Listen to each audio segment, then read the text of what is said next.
Iran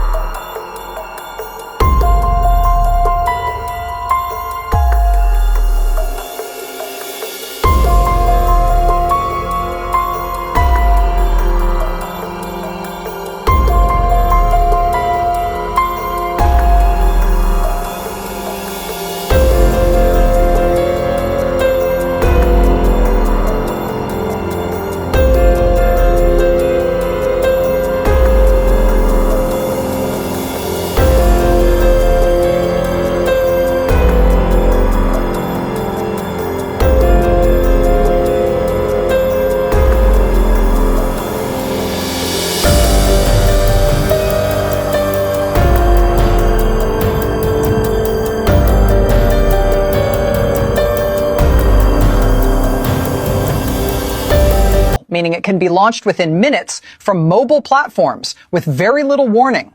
It can carry a warhead of up to 1,000 kilograms and travel up to 2,500 kilometers. And while no system is truly impossible to stop, this one is designed to make interception harder, slower, and more expensive.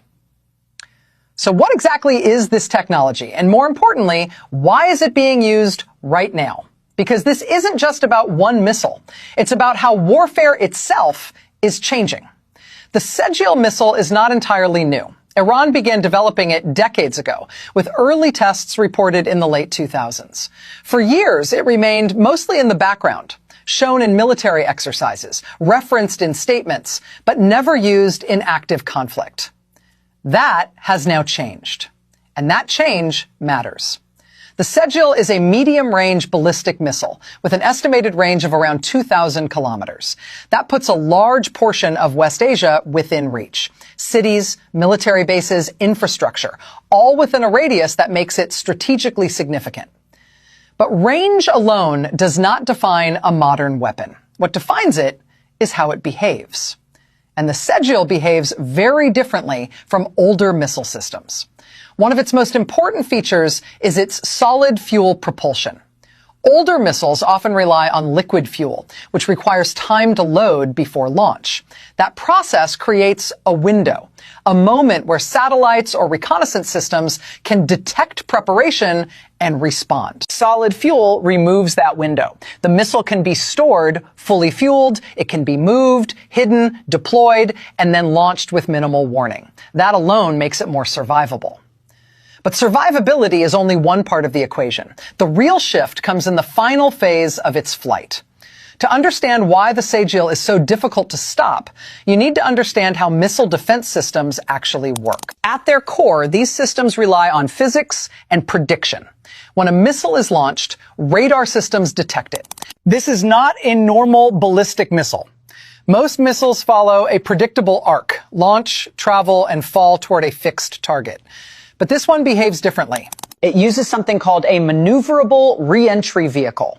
As it comes down at hypersonic speeds, it doesn't follow a straight path. It changes direction mid-air. That's why experts call it the dancing missile. Modern defense systems rely on prediction. They calculate where a missile will land and destroy it before impact. But what happens when the target keeps moving? The calculation fails. Interceptors miss. And suddenly, one missile requires multiple attempts to stop. This drains defenses fast. And there's another advantage. This missile uses solid fuel. That means faster launch, no visible preparation, mobile deployment. It can strike before defenses are even ready. This war is no longer just about land or power. It's becoming a testing ground. Across the battlefield, new technologies are being used in real time. Advanced missiles, attack drones, AI-assisted targeting. These are not future weapons anymore. They're being used right now. And whatever works here will shape the wars of tomorrow. There's a deeper issue. Defense is expensive. Each interceptor can cost millions. But if one incoming missile forces multiple interceptions, the system becomes unsustainable. This changes everything. Offense becomes cheaper. Defense becomes harder. And that imbalance is dangerous. This conflict isn't staying local. Its effects are spreading across the world. Trade routes are under pressure. Energy markets are reacting. Global security is shifting. This is no longer just a war. It's a signal that the future of warfare has already begun.